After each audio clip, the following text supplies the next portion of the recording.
Welcome.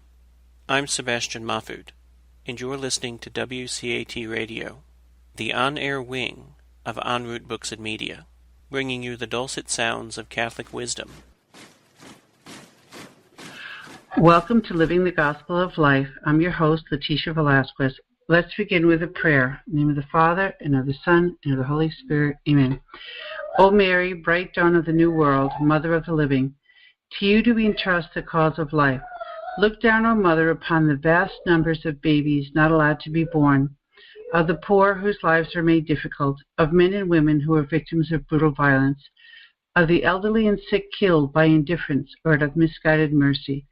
Grant that all who believe in your Son may proclaim the gospel of life with honesty and love to the people of our time. Obtain for them the grace to accept that gospel as a gift ever new, the joy of celebrating it with gratitude throughout their lives, and the courage to bear witness to it resolutely, in order to build together with all people of goodwill the civilization of truth and love, to the praise and glory of God, the Creator and Lover of life. Amen. In the Father, Son, and the Holy Spirit. Amen. World Down Syndrome Day is celebrated on March 21st because the date is 3/21, and those with Down syndrome have 3 copies of the 21st chromosome.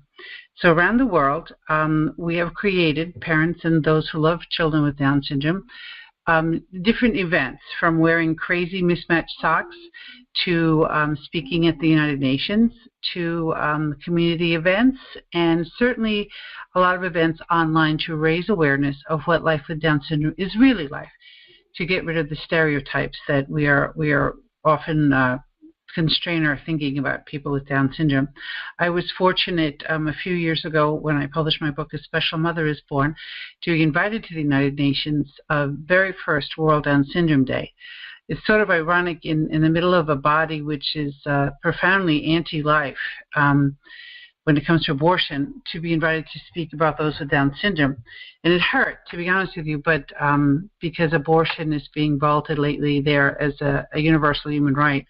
However, I couldn't miss the opportunity to sell my books there to people who love those with Down syndrome from all over the world. I spoke to a woman from Brazil. I spoke to a woman from Iceland, several from Europe. And it was just wonderful to share the joy that we feel with our children with Down syndrome. And to have my book sold at the bookstore at the UN. And I also got to meet Emily Pearl Kingsley. Many years ago, I want to say decades ago, Emily was connected to the Sesame Street series. And she wrote a wonderful meditation, which I think everyone should know, especially if you love someone with special needs. And I'm going to read it to you now. Oh, and she got the fact that Sesame Street has so many children with Down syndrome on it was definitely Emily's doing. She lived in Connecticut, and she was one of the very first advocates for children with Down syndrome. So her poem is called Welcome to Holland. I am often asked to describe the experience of raising a child with a disability. I try to help people who have not shared that unique experience to understand it, to imagine how it would feel. It's like this. When you're going to have a baby, it's like planning a fabulous vacation trip to Italy. You buy a bunch of guidebooks and make your wonderful plans, the Colosseum, the Michelangelo David, the gondolas in Venice. You may learn some handy phrases in Italian, quanto costa. It's all very exciting. Buonasera. After months of eager anticipation, the day finally arrives. You pack your bags and off you go. Several hours later, the plane lands. The stewardess comes and says, "Welcome to Holland." Holland? You say, "What do you mean, Holland? I signed up for Italy. I'm supposed to be in Italy. All of my life I've dreamed of going to Italy." But there's been a slight change in the flight plan. They've landed in Holland, and here you must stay.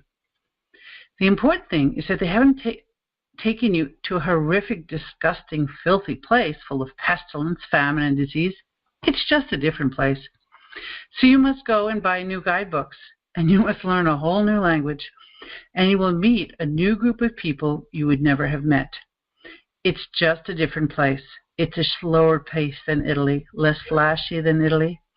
But after you've been there a while and you catch your breath, you look around, and you notice that Holland has windmills. And Holland has tulips. Holland even has Rembrandts.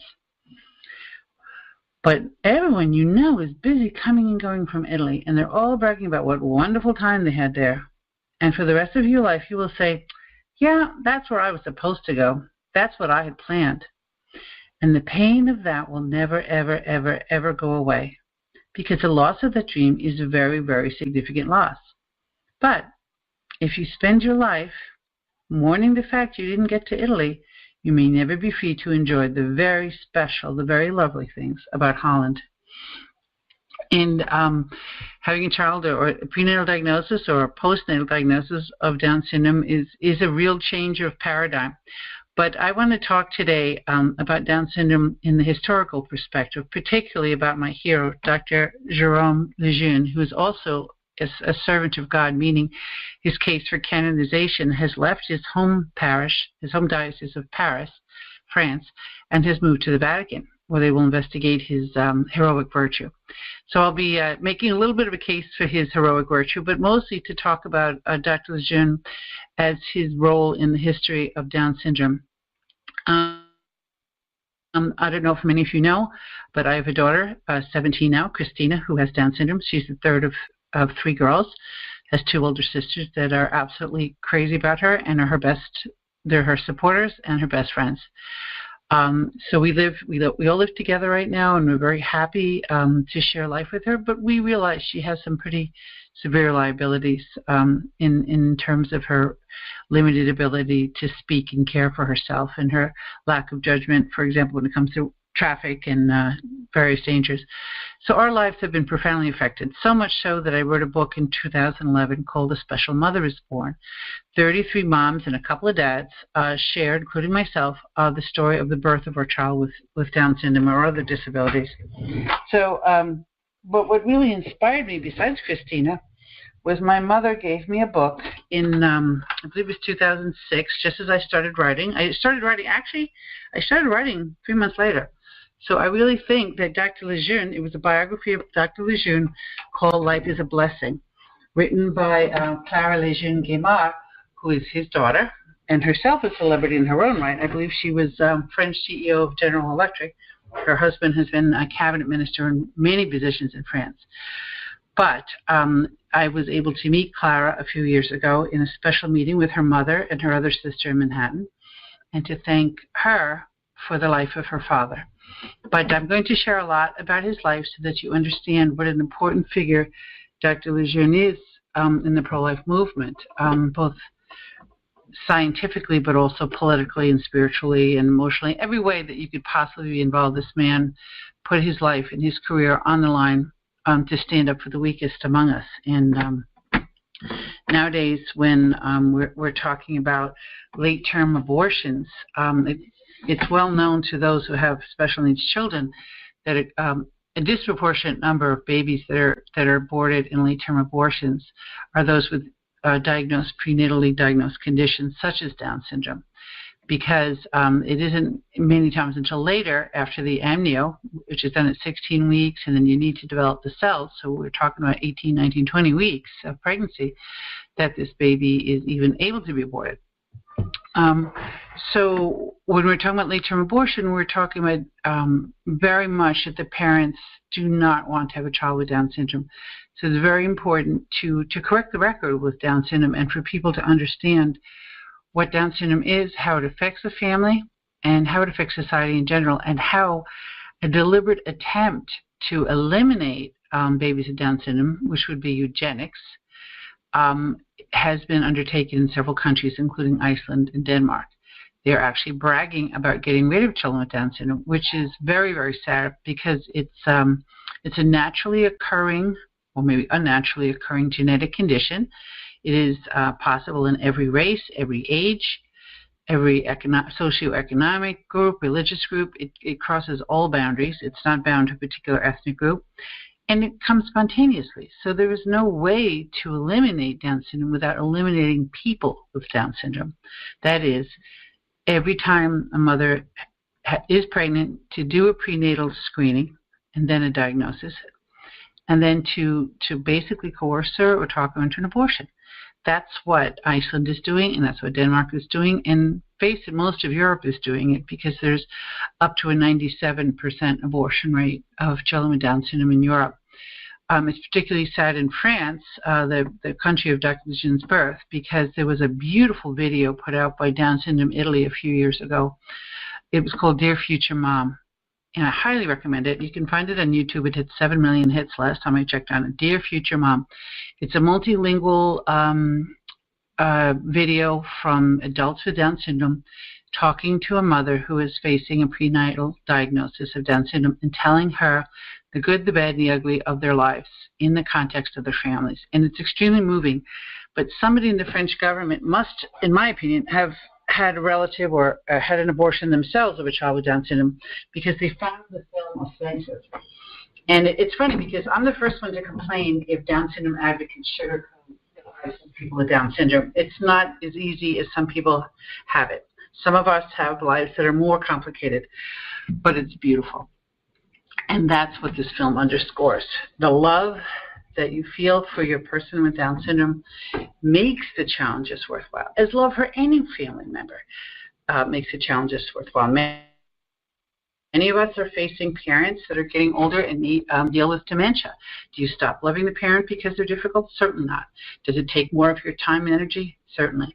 But I find that the things that take the most time and energy and help us grow into better, more loving people are the most important things that we do in our lives. They may not be planned, but some of God's greatest gifts to us come as a surprise. So back to Down syndrome. Throughout history, obviously, there have been people with Down syndrome. I love to look at works of art.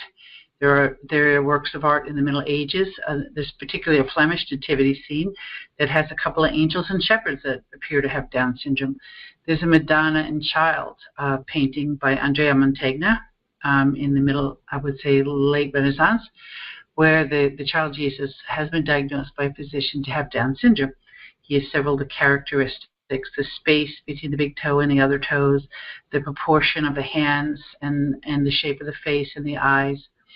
And it's very interesting because there's a story that Andrea Mantegna painted this for a family in Italy, but they have a Spanish name. I'm trying to remember, a noble family who had a child with Down syndrome. And it may be that Christ was portrayed as the child of this family.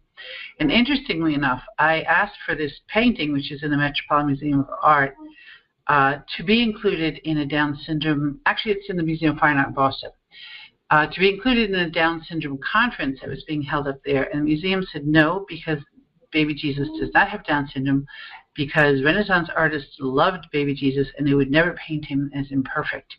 And I thought that was a very ironic comment on how they saw perfection and what is perfection.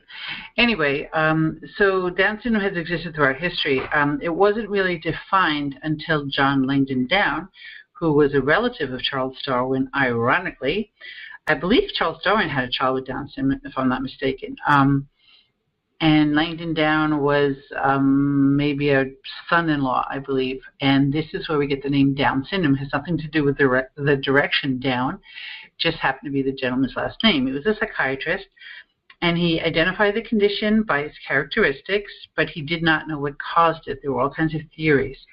But what he did do is try to help such people whom he called mongoloids. And that's an interesting note. Why were people with Down syndrome called mongoloids? Well, in the Darwinian theory, of course, we have different races and of human beings. And the theory is that those with Down syndrome, because they have an epicanthal fold in their eyes appear Asian. I, in fact, have had my daughter called S several times when my daughter was Chinese, one time by a Chinese man. And I don't, as far as I know, have any Asian in my ethnic background. So there is something in the shape of the skull, which is a characteristic of Down syndrome, in which the facial features sometimes resemble Mongolians or Asians. So in the Darwinian economy, though, unfortunately, social Darwinism, one's fitness, survival of the fitness is determined by your strength and your agility and your ability to bring in the bacon in the caveman sense, but your ability to survive, in survival of the fittest, tended to teach society eugenics. Roger Galton, Lord Galton in England, derived that from Darwinism in the late 1800s, that certain races were more worthy of reproducing because they had produced better specimens. And obviously, those with Down syndrome would be inferior. And Langdon Down sort of somehow connected those with Down syndrome with the Mongolian race, although I don't know how Mongolian genes got into my family. But anyway, so that's why they were called Mongoloids. He did try to care for them and provide some help in institutions, but it was determined in the beginning of the 20th century that people with such conditions belonged in institutions because they could be helped better. And so it was quite common by the time I was born in the 60s for mothers who had a child with Down syndrome to give the child up for adoption. And I will discuss that. I will read an article that I wrote for National Right to Life News. I contribute, especially regarding Down syndrome issues, about how the condition of Down syndrome affected abortion, and around the time that abortion became legalized. Okay, so here's my article: The Critical Role of Down Syndrome in Opening the Door to Legalized Abortion.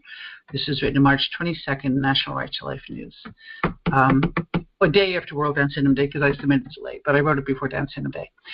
When abortion was unthinkable in the 50s, abortion activists had to find a chink in the armor of society's love for the unborn child to justify abortion. They had to find the original hard case. They looked to the children who were less loved than others, the children we abandoned at birth and sent to institutions, those with Down syndrome. After all, a mere 10 years earlier, such people had been designated, quote, life unworthy of life. They were forced into institutions which, under the Nazis' infamous T4 program, operated as death camps, where they were systematically chosen for death and killed by their own doctors and nurses. Yes, under the, and his is an aside, under the T4 program, Tiergartenstrasse 2, I believe in German, that's the bureaucratic building where this order originated in the 1930s.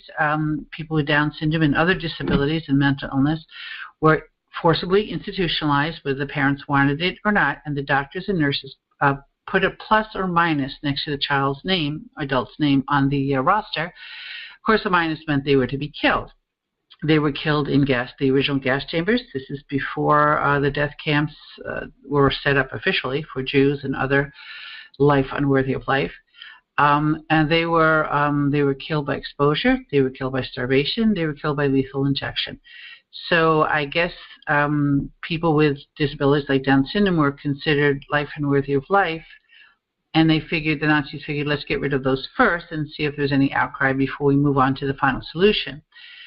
There were actually, and I saw this, there were actually textbooks in which little German children, of course Hitler controlled the education, homeschooling was banned, and it was, you would calculate in a math class how much it cost to feed and house, let's say, a child like my daughter's with Down syndrome, versus what that money could do for a healthy young male German soldier in the field. And they were building up the military at that time, so they were trying to, Germany was emerging from bad economic times after World War I, and the Weimar Republic, there's a great deal of economic stress.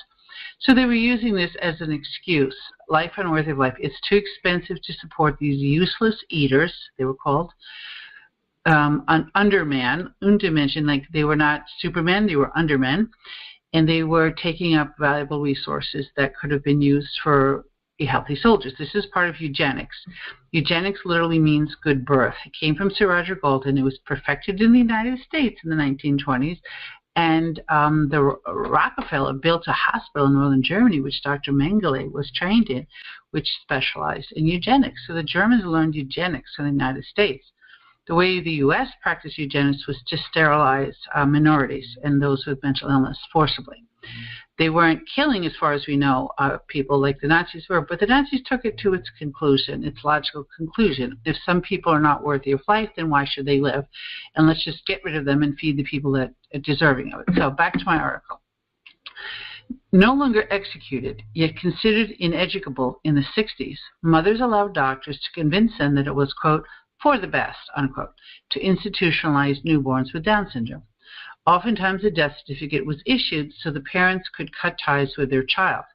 See the film The Memory Keeper's Daughter for an idea of the mentality of that era.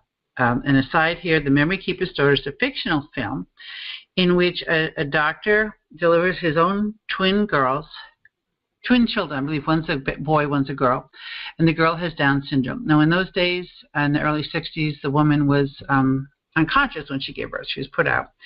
So the doctor sees that his daughter has Down syndrome. He hands it to the nurse in his office. The baby wasn't born in the hospital in this story, and says, take care of her, meaning put her in an institution. I don't want to see her anymore. And then the son, when the mother woke up, she was told she only had the one child. Or I believe the daughter was, I think they faked it, that he had buried her before the wife was able to see it. But whatever, the mother didn't know that she had a child with Down syndrome. The nurse couldn't bear to put the child in institution, so she left the city and raised the daughter on her own, and the doctor sent money all throughout the woman's life, and I believe only met her at the end. But anyway, so this was quite typical back in the 60s, up until the 60s, that even Arthur Miller's son was raised up here in Connecticut in an institution, and his wife, who soon became his ex-wife, would visit him every week, and Arthur Miller could never bring him to visit his son. And then one day, when his son was an adult in his 20s, he deliberately stalked his father in a hotel where he was giving a talk, Arthur Miller, the playwright, of course, and ran into him and I guess gave him a talking to. Interesting, I can't think of his name right now, but Arthur Miller's son did inherit part of his estate. And then when he died, which was recently, the people who took care of him all his life said what a wonderful human being he was and what a pleasure it was to be part of his life for all their years.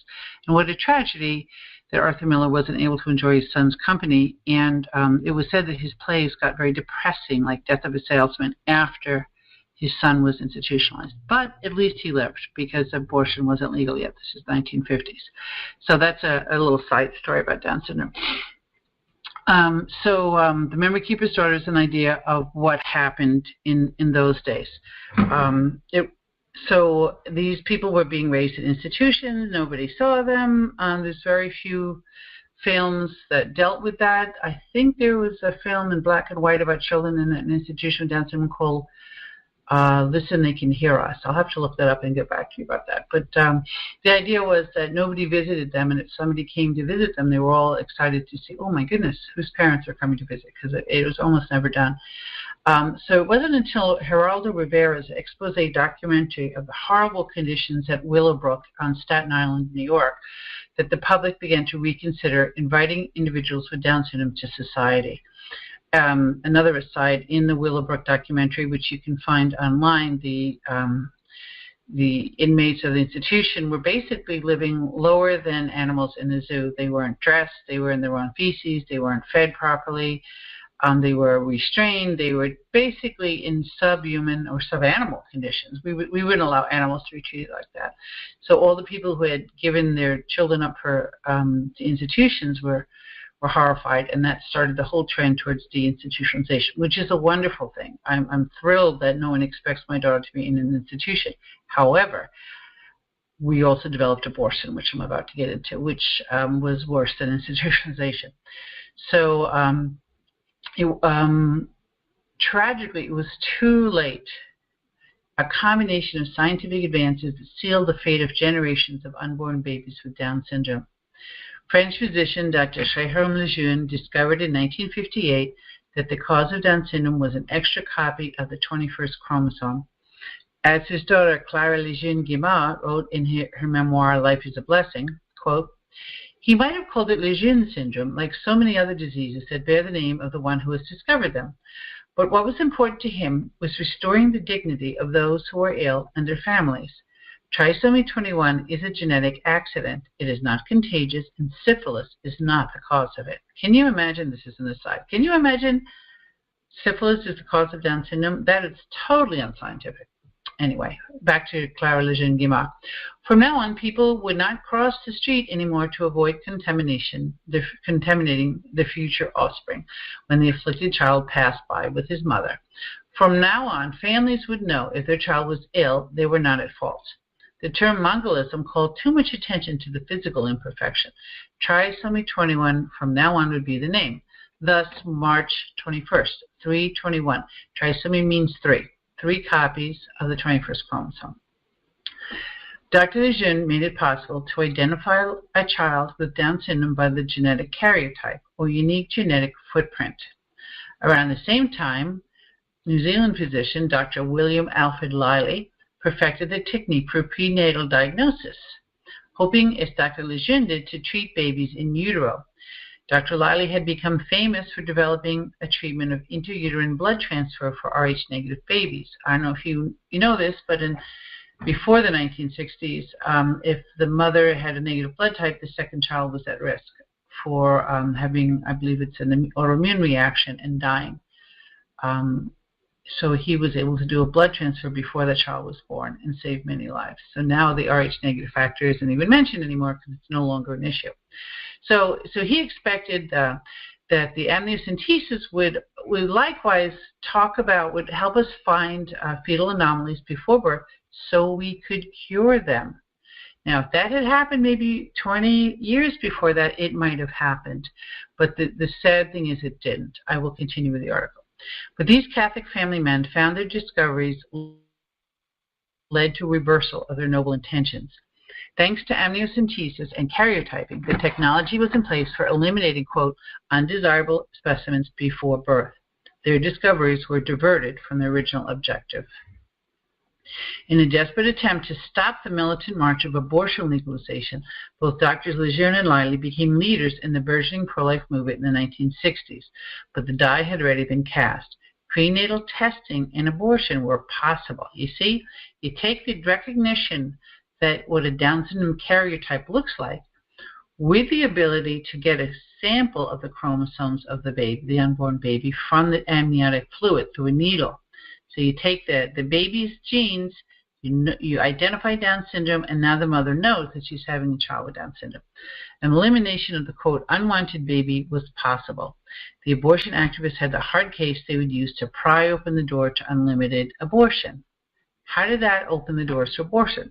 Well, let's listen. For years since the discovery that as women age, the likelihood of bearing a child with Down syndrome increases, doctors have been scaring women with that statistic. Some doctors consider the age of the mother as a reason to abort in case they might be carrying a child with Down syndrome. I have a child with Down syndrome. I had my Christina at 39. I was told that if I had further children, the chance of having a child with Down syndrome was doubled to 2%. 2%. And I was very high risk because I already had a child with Down syndrome. So we're talking to an extremely low percentage. My own OBGYN told me that the reason 35 is seen as the magic age when chances of having a child with Down syndrome go up is because it's statistically halfway between 30 and 40, age 30 and 40, which insurance actuaries decided that they were going to pay for amniocentesis at that point. So this is not scientific at all. But yes, doctors were actually scaring women by showing the statistics that they could have a child with Down syndrome. And don't forget, if you remember the conditions of Willowbrook, I mean, the thought of your child growing up in that environment was terrifying. There weren't programs in place to help parents and families, and their lifespan was life expectancy was very short. I believe it was no more than 30 years old, because 40% of people with Down syndrome are born with a heart defect, which is easily correctable with surgery, but it wasn't done till the 1980s. So the life expectancy doubled from 25 to 50 in the 1980s simply by doing a heart surgery, which is regularly done on other infants and young children. But because Down syndrome was seen, even in the United States, as a life unworthy of life, the doctors and nurses never suggested it, and I'm sure the insurance companies didn't pay for it. Dr. William Mobley, who is a renowned, formerly from Stanford University, now at University of Southern California, I believe, or San Diego, I think. Yeah, USC San Diego, is a renowned Down syndrome researcher, and at a speech that he gave, he told the story of being a young medical resident in the emergency room.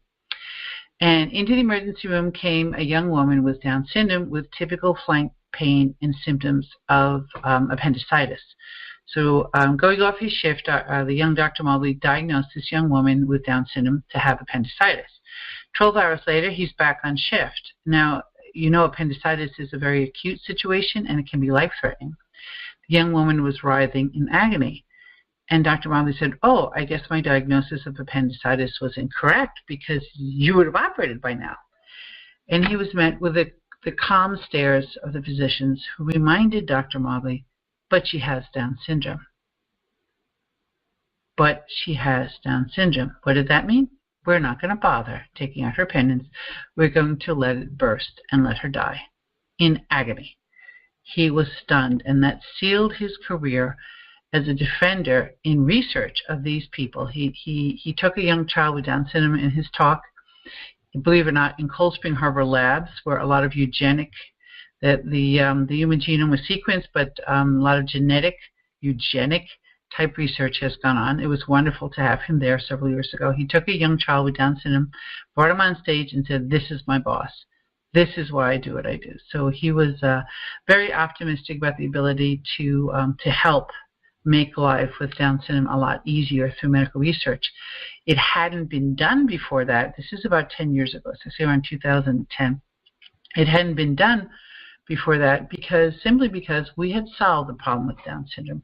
By creating karyotyping and amniocentesis, we made it possible to search and destroy these children before birth. In some countries like Iceland and Denmark, with national healthcare systems, it is considered standard operating procedure for women of a certain age to get the prenatal screening, which is a blood test, around 10 weeks, and then the prenatal diagnosis, which is amnio, or CVS, around 16 weeks, and it is expected that those children will be aborted, according to a CBS documentary, which raised quite a fuss about a year ago. So there's only one way to get rid of the population of people with Down syndrome, is to kill them. So you either don't treat them medically, you neglect them to death in institutions, or as the Nazis did, they directly kill them, or you encourage the mother to abort. In doing my research of mothers who have special needs children, I ran into the story again and again of a woman with children expecting a third or fourth child whose doctor told her, "You cannot have this child with Down syndrome. It'll be hard on your family. Be a good mother and abort this child." So he was using the mother instinct against the mother.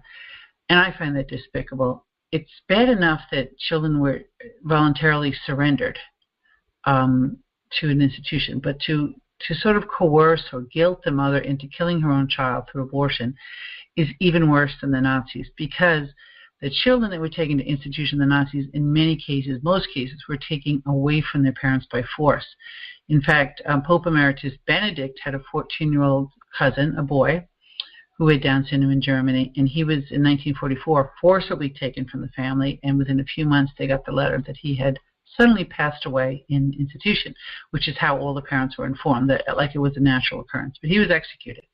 But Pope Benedict's family fought it but couldn't win. You know, you're facing the authority of the German state in 1944. But anyway, so it's impossible right now to eradicate Down syndrome without eradicating the people. So it's really a tragedy that those of us who have children with Down syndrome are trying to fight. And we are also trying to encourage the government and other agencies to do Down syndrome research. In 2002, when Christina was born, the National Institute of Health did not have a plan to do any research on Down syndrome. Thanks to the advocacy of several people like Congresswoman Kathy McMorris Rogers, whose oldest child, Cole, was born with Down syndrome, I believe 9 years ago. She formed the Congressional Down Syndrome Caucus and was instrumental in getting the National Institute of Health to do a research plan for Down syndrome. There are about 250,000 Americans with Down syndrome, and there was no plan to work on Down syndrome, although there were only 44,000 people with cystic fibrosis, and they were spending a lot of money on that because those parents were organized. So it's about time parents with Down syndrome got organized. It happened about the time social media came out. So social media has been instrumental in getting parents together to say, our kids deserve research to improve their lives, not just research to eliminate their lives. And very good news recently is there's a $30 million endowment given to Massachusetts Institute of Technology, I was just there the other day, to research improving the lives of adults with Down syndrome, which is particularly interesting as my child grows to adulthood, particularly with regards to dementia.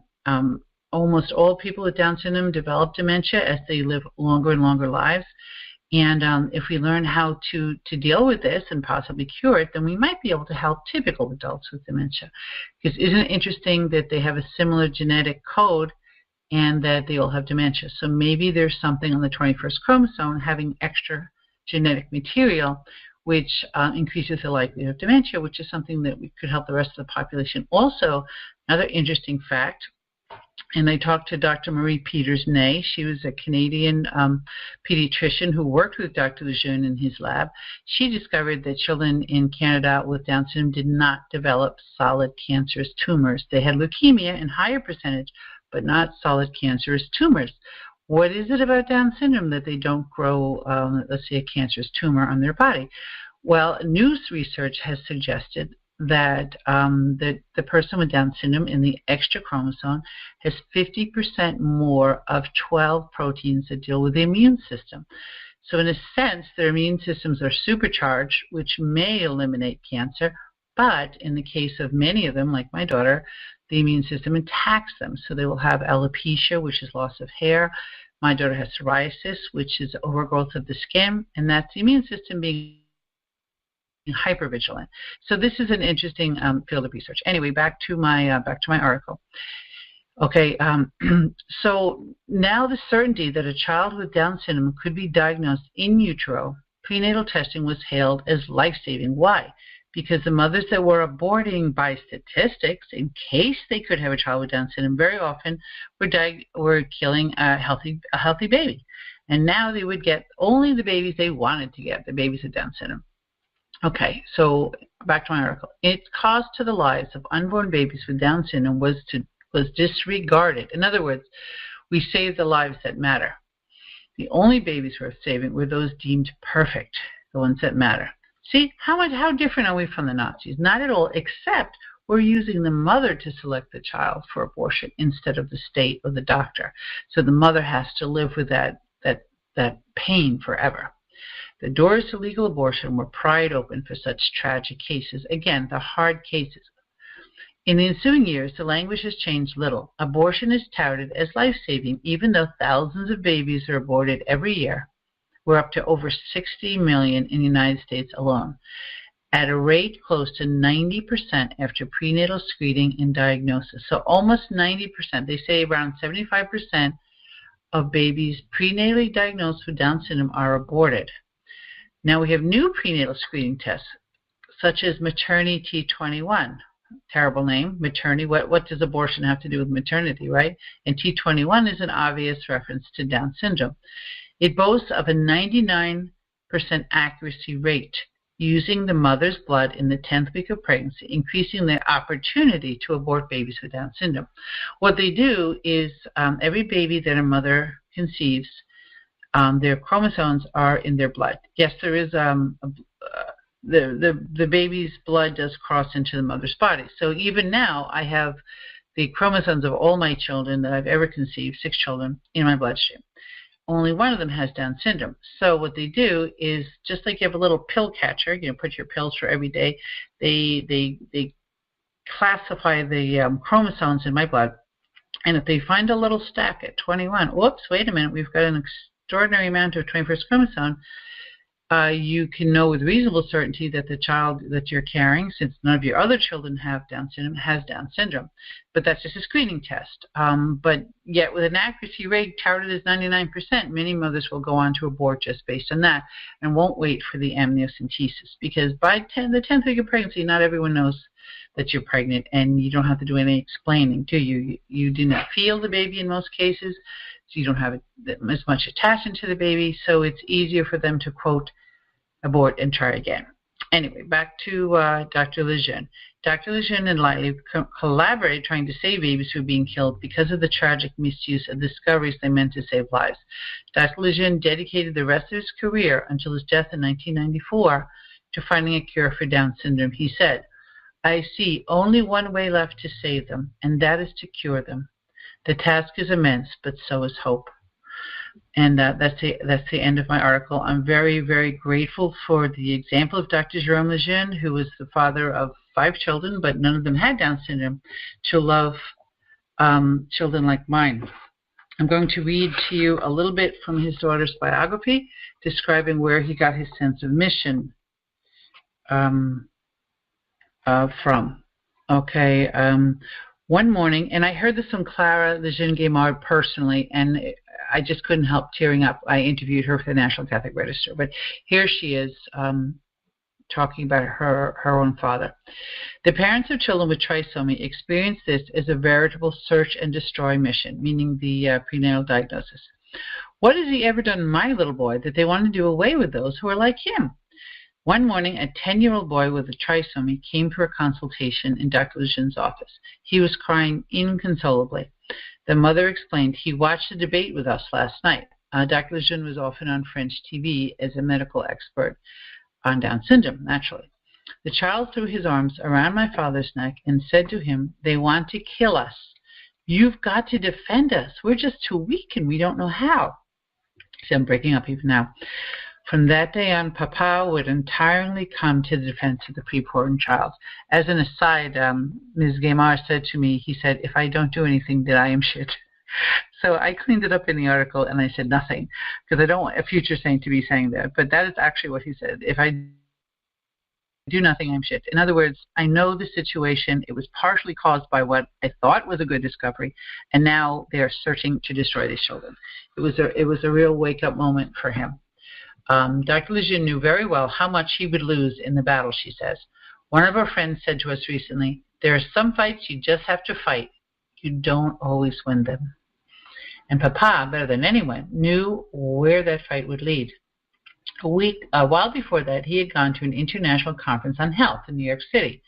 Many years previously, he had been named the French expert on the consequences of atomic radiation on human beings and their descendants. One day, the inner sanctum of that august UN body, the debate on aborting the unborn, unfolded with the usual arguments. The mortality rate from clandestine abortions, this is before abortion was widely legal. Preventing deformed infants from coming into the world, sparing women moral and psychological suffering, and so on. Alone in his camp, Jérôme Lejeune took the podium and spoke about the unique child, the likes of whom would never again exist, whose life was being jeopardized by the proceedings going on at that moment. Is life a fact or desire, he affirmed. Here we see an institute of health that is turning itself into an institute of death. He spoke in English and played deliberately on the words institute of health and institute of death. That evening, as every evening, he wrote to Mama and confided to her, this afternoon, I lost my Nobel Prize. It must be admitted that he had been formed in the School of Hard Knocks in May 1968. For months, he was the only professor who had not missed a single hour of class and never was booed or shouted down. His strategy? Listen, never get angry, but do not yield an inch of terrain. Don't forget, in the 1960s, 8s, is when universities were basically full of turmoil with student sit-ins and protests. But Dr. Lejeune never lost his cool, never engaged in heated debates. One day when he was working in his laboratory at the Faculty of Medicine, some students who were on strike came in intending to store some medications they had stolen from the hospital pharmacy. They thought that the lab would be deserted and were surprised to find him there. Papa suggested a room where they might store the medications, and the students left, happy to have met a professor who was so understanding. They came back the next day looking for the medication for their comrades who were fighting against a National Guard stormtrooper. They were many. They were demanded to have their spoils of war immediately. Papa politely opened the doors and said, I would be glad to. Do you have the authorization form? He remembered a nun who, whenever someone asked her an embarrassing question, always answered, I will have to ask Mother Superior. So Dr. Lejeune was a lover, a scientist. He was not a fighter. Yet he found himself, by supporting the lives of the unborn, particularly those with Down syndrome, in the center of controversy. He lost his funding. He was never promoted in the university. A lot of his funding had to be funded elsewhere. I remember living in Long Island in the 1980s, and we would have a walkathon in Eisenhower Park every year, the Long Island Coalition for Life, to raise money for Dr. Lejeune's research. Many people invited him to come live in the United States, but he was dedicated to his patients there in France, and he never came over, although he did speak English. So he was definitely persecuted and marginalized for defending pro-life, and he always did it as a scientist, and he always did it with great compassion and kindly and peacefully. But that doesn't matter, because if you speak the truth to power when they want to believe a lie, you're bound to be marginalized. So on page 94, his daughter continues, "Blessed are you who are persecuted on my account." She's quoting scripture here, of course, our Lord on Sermon on the Mount. "As a child, I pictured myself as a missionary in a distant land full of dangers, where you had to defend your faith in your life. How exciting and stirring that must be. And we used to think that the iron curtain behind which there were men and women fighting for freedom to practice their faith. I had never imagined that persecution for one's belief could exist in France. And yet, I was seeing it day after day, for Papa's life was the stuff of destiny. Here's a man who was the first to discover an illness caused by chromosomal aberration, trisomy 21. He opened the door of modern genetics. Here's a man who was chosen by Georges Pompidou, President of the Republic of France, to participate in Les Sages, an assembly of scientists destined to counsel the political authorities, who was consulted by all journalists whenever genetics became a current topic, who was invited to all the corridors of power and welcomed. Here's a man whose scientific talents were applauded, who thereafter experienced celebrity, had a wonderful career ahead of him, full of honors, recognition, and power. But here's a man who, because of his convictions as a physician, prohibited him from following the trends of the time, was banned from society, dropped by his friends, humiliated, crucified by the press, prevented from working for lack of funding. Here is one who became, for certain people, a man to be beaten down, for others, a man not worth jeopardizing your reputation with, for still others, an incompetent extremist. Oh, sure, everyone has the right to his own beliefs, you say. Don't we have the right to speak loud and clear? That, it seems, is a crime of high intolerance if you do not think the same way as those who produce ready-made options. You are guilty. And don't we still find that people who believe in the dignity of human life or dignity of a traditional marriage are marginalized in academia? They're marginalized in the press, certainly in Hollywood. In public schools where I worked, I know that I lost jobs because it was discovered that I was pro-life. It is definitely still the case. But this man had more to lose than most of us. He won the Kennedy Prize in genetics, which was tremendous, the highest honor for somebody dealing with special needs children, from John F. Kennedy himself. And yet he was treated as somebody on the margins. And she continues, how he had to love them, his patients, in order to explain them to everyone and defend them against all who question their right to life, and to give them hope of being cured someday or another. He himself knew very well that all life, even life that seems diminished in the eyes of the world, is worth the trouble of living. That treasures of love can be read in the eyes of an afflicted child when one dares to love him. That behind the illness there was a child capable of love, tenderness, and why not, of a certain happiness. He, more than anyone, knew the suffering of the parents. He saw it every day. He had boundless admiration for their devotion, their wealth of imagination and ingenuity for coming to the aid of their sick child. He also knew that their distress in the face of an illness that medicine is powerless to treat. When confronted with the death of a child not like the others, when encountering everyday difficulties in a world unable to accept those who are different. He also knew their worries about the present, about the future. What will happen to our child in this world, especially when we're gone? But that did not justify, in his opinion, taking into his own hands the right to life or death for one of the fellow creatures, an innocent patient. Such liberty he could not accept. In his view, every human being had the right to life and the right to be treated with dignity, and if he is sick, he has the right to assistance from society, not the right to die. It was not because of his religious beliefs that he thought this way. He often said, if God forbid the Catholic Church ever approved of abortion, I would no longer be a Catholic. Well, I think Dr. Lejeune, safe. He is a pro-life hero. He may not be as respected, perhaps, as he should, but I'd like to go into a little bit, while we have some time left, of his relationship with another great pro-life giant. And everyone who listens to my show knows that the Gospel of Life is named after Pope St. John Paul II's encyclical by the same name, Living the Gospel of Life. And he wrote this back in 1994, around the time that Jerome Lejeune died. So let's talk a little bit about their relationship. Brother Jerome, that is what Pope John Paul II called him on his message of April 4th, 1994, the day after his death. He wrote, quote, one must speak here of a charism because Professor Lejeune was always able to employ his profound knowledge of life and of its secrets for the true good of man and humanity, and only for that purpose. What other purpose is there, right? Well, unfortunately, we find many others. His bond of friendship with the Holy Father was profound. In this intellectual, there was a humility before God that was simply amazing.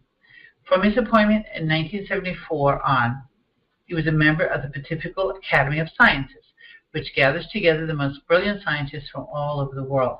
The main fields of specialization are represented, and more than 40% of the members are Nobel recipients. Many of the scientists are not of the Catholic faith. The role of this academy is to enlighten the Holy Father on scientific issues. Dr. Lejeune was immensely interested in this office and thought he set little value, although he set little value on the titles which he had been honored, he's profoundly happy and proud to be a member of this prestigious assembly. When asked what titles he held, he always mentioned this one first. He was glad to be of service to the Church and very active member of the Pontifical Board of Health, directed by Cardinal Angelini. Pope Paul VI liked him very much, but it's especially with John Paul II that ties of friendship, respect, and profound communion were woven into the course of the years. But here's something very interesting. On May 13th, 1981, does anyone remember that date? Think about it. My parents, Dr. and Madame Lejeune, had lunch with the Pope, John Paul II. It was 3 in the afternoon. They said goodbye. Papa and Mama were escorted to the airport to take a plane. The Pope left in his automobile to greet the crowd, and a few minutes later he would have a brush with death. My parents took their plane in the taxi that drove them home from Roissy. They heard the news, which upset them very much.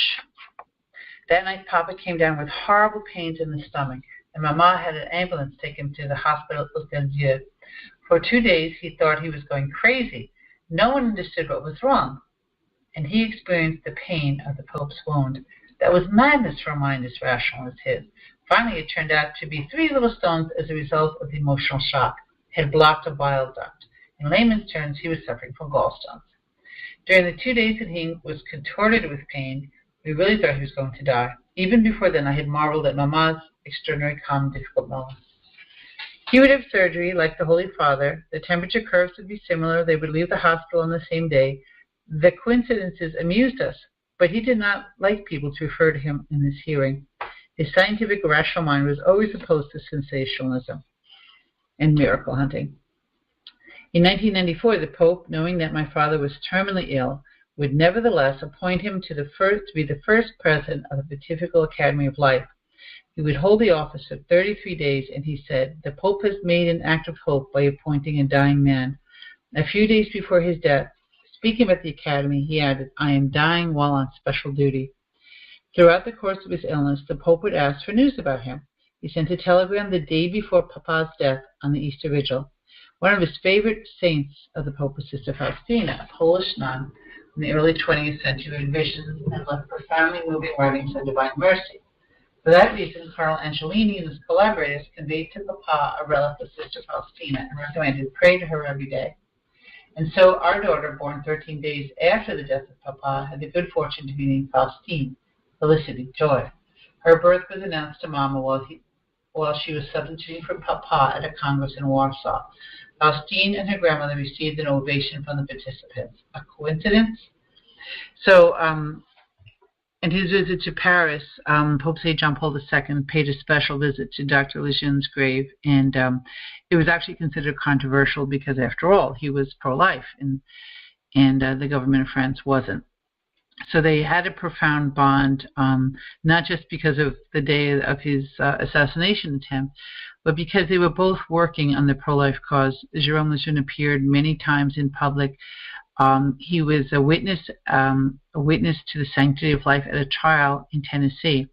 I happened to speak to the elderly gentleman who invited him. He was an attorney in Maryland, and this gentleman was eating crabs. You know, if anyone knows, in Maryland, you eat crabs by covering the table with newspaper and cracking them with a hammer. It's quite a messy job. He happened to see an article in the newspapers under his crabs about a divorce case. And why the divorce case from Maryville, Tennessee was in the news in Maryland is because the couple had several embryos conceived through in vitro fertilization in the test tube. They weren't implanted yet. And when they divorced, there was a custody battle over unborn babies on ice, as they say at the time, that were alive, but they were not implanted in the mother. The father of the children wanted to abort them, basically, by destroying them, or at least donate them, and the mother wanted to keep them. She wanted to preserve their lives. No, I believe the mother wanted to donate them to other families so that they could live, and the father wanted them destroyed. Yes, that's it. But no one knew if these babies were property or people. Sound familiar? Dred Scott case. Was Dred Scott the property of his owner, or was he a human being? And it was decided that he wasn't a human being in 1858. What happened soon after that? The American Civil War, 3 years later. So in Maryville, Tennessee, I believe this was the 80s, the judge was presiding over what this lawyer told Dr. Lejeune about it. He was off for the summer. His family would go to the shore in Denmark with his wife's family, and he would stay back in Paris doing research. So he actually had time. He said, wow, how many times in your life is the case of Solomon coming into view? And if you remember the case of Solomon, there was a baby in the Jewish community, and two women claimed the baby. One woman actually lost her child to stillbirth, and she was trying to claim the other woman's baby. So he said it was like the case of Solomon. And he thought it was interesting that it happened in Maryville, Tennessee, and the lawyer for the mother was Christenberry. He says, "Well, it's too many coincidences. I'm going to go down and I'm going to testify." So he wrote a paper, which you can still find online, called "The Concentration Can." These play in words, concentration camp. But the unborn children and the frozen embryos were contained in cryogenics in a can, actually. So they were sort of imprisoned there. And he obviously gave testimony, and it is on Tennessee law, that an unborn child conceived outside the womb is still a child. It is not property. It is a person. So it was a custody battle. The mother won. However, unfortunately, it was overturned on appeal. But it did set a precedent on Tennessee law that a child is a child from the conception. It'd be interesting if one day that was pursued. But anyway, so Dr. Lejeune had a reputation with the pro-life community. He even did some politicking in France. He started a pro-life party, so much so that the children and Dr. Lejeune were threatened with death. And some of his speeches, he had vegetables and organs thrown, literally a calf liver thrown at him. Clara Lejeune gave me testimony that when she was a child and they would hear an ambulance, they were afraid it was their father being killed. This is how they grew up. A world-renowned scientist who won the Kennedy Prize and for his genetics, and really should have won the Nobel Prize for discovering the cause of a disease, was being threatened to death because of his pro-life beliefs. And that's why I personally feel that someday he will be the patron saint of those with Down syndrome and special needs, and maybe even for pro-life, because of his amazing bravery and his stand for life. And so I asked for Dr. Lejeune to intercede for me as I raise my daughter, and I advocate for the lives of all unborn babies, but particularly those with Down syndrome, on World Down Syndrome Day. I'm sure he would be very proud that we are celebrating World Down Syndrome Day, that October is Down Syndrome Awareness Month, but he would also be saddened to see how many states in the United States are pushing for abortion till after birth. And the reason they do that is in case they don't catch all the babies with Down syndrome. In many cases, as Governor Northam in Virginia said, the child that is born will be made comfortable while the parents and doctor consult on whether to treat that child. And what happens, and happened in Christ Hospital in Illinois, is these babies are starved and dehydrated to death if the parents decide they don't want the child with Down syndrome. So not only is the child killed during late-term abortion, the child's killed after birth in many places in the United States. And we like to think we're superior in civilization to the ancient Romans who left children on the rocks outside the city for wild animals to devour, to die of exposure. But what's the difference, really? We have the greatest healthcare system in the world, the most money of any civilization in the history, and we have waiting lists of parents willing to adopt children with Down syndrome, some of which even go abroad to adopt children with Down syndrome from orphanages in poorer countries, spending $20,000, $40,000. And yet the parents want to make sure that this child is killed even after the mother's gone through the pain of childbirth. It's just unfathomable. It shows you that we still have a long way to go in our society. before those with Down syndrome are truly welcome. It's wonderful to see all the wonderful Down syndrome advocates. People with Down syndrome are now featured in feature films. I went to Hollywood 10 years ago for a feature film called Mr. Blue Sky that went to DVD about a young woman with Down syndrome that married a typical man. There's all kinds of documentaries if you Google them, and I would recommend that. And there's also a film about the life of Professor Lejeune. I recommend it. It's in French and English, and it has subtitles. It's called Jérôme Lejeune, To the Least of These, My Brothers and Sisters, an obvious reference to the scriptures. Whatever you do to the least of my brothers. So if you want to know more about his life, you can read his daughter's memoir. It's called Life is a Blessing, a biography of Jérôme Lejeune, geneticist, doctor, father, by Clara Lejeune Guémard. It is available at the Jérôme Lejeune Foundation, JéromeLejeune.org, or you can email. You can certainly get this on online on Amazon. And the other film would also be available by the Lejeune Foundation. The Lejeune Foundation continues after Dr. Lejeune's death to do research and to run a hospital in Paris for the people with Down syndrome, treating many patients. So he has a proud legacy, not just in the Catholic Church, but also the scientific community, those that really love children with Down syndrome. And I understand that there will be a hospital in Philadelphia. I will do a future show on that, specializing in people with Down syndrome. There are many Down syndrome clinics. We particularly go to the Massachusetts General Hospital Clinic for Down syndrome, run by Dr. Brian Skotko, a great advocate, very outspoken. Dr. Skotko travels the world telling doctors how to break the diagnosis, prenatal diagnosis or postnatal diagnosis of Down syndrome to other doctors.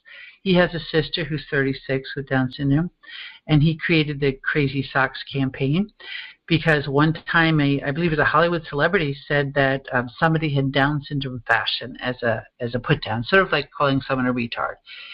And Dr. Skotko, like Dr. Lejeune, is a gentle person, and he wrote a rebuttal where he said, you can criticize Bostonians for their fashion. He's a Bostonian, and he wore a crazy pair, these wide veil, bright green corduroys with the little whales on them, and the plaid belt, and the crazy bright shirts that Bostonians love, the preppies.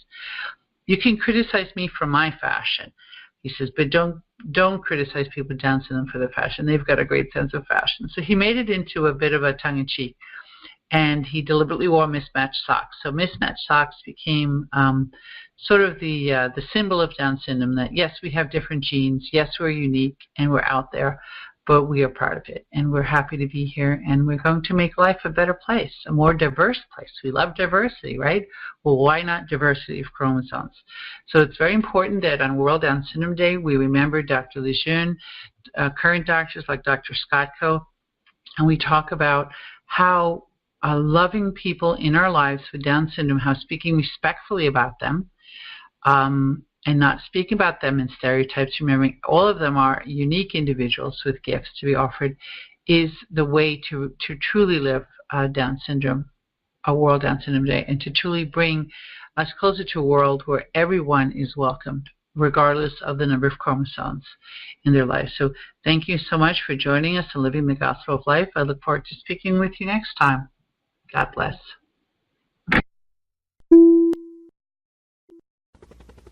We hope you enjoyed the program and will join us back for another show on WCAT Radio. This is Sebastian Mahfood. Good day.